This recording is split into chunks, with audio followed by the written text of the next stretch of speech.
All right, hey, real quick, we're gonna look at tackling some of these core work exercises. Because when we look at the core, a lot of people tend to do sit-ups, they tend to do crunches. But when we're looking at what the function of the core is, it's not necessarily to create as much motion as possible, though it does.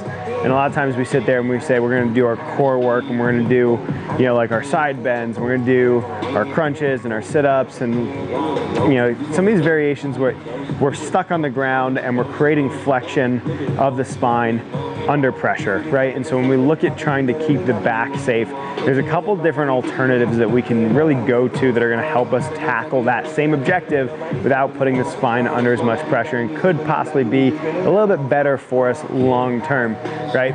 So a lot of times what you'll see is you can get on a pull-up bar and trying to point the toes out as much as possible and raising, and you get a little bit of that same crunching motion, but we're raising the legs out in front, right? So your rectus abdominis is right there in the front. It's not a very big muscle, but it does create some of that flexion moment.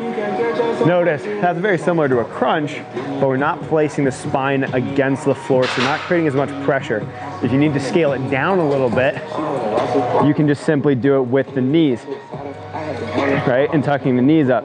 Now, a lot of times you see this done, especially in, you know, what people call Metcons.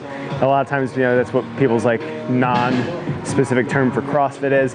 You see it a lot where there's this swinging motion. It's not necessarily a bad thing, but there's one thing that we can do to make it more efficient and also a little bit safer, because a lot of people will do what they call a toes to bar, and they'll do it with, touch the bar there, they'll do it with this big swinging motion.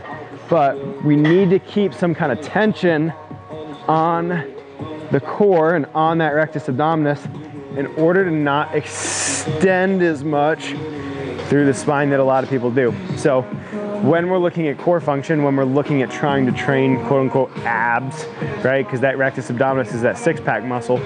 When we're trying to actually train the core functionally and trying to maximize its performance, being able to sit there, unloading the spine and still getting some of that flexion is gonna be a better option than sitting on the floor doing a bunch of crunches, flutter kicks, leg raises, etc., right?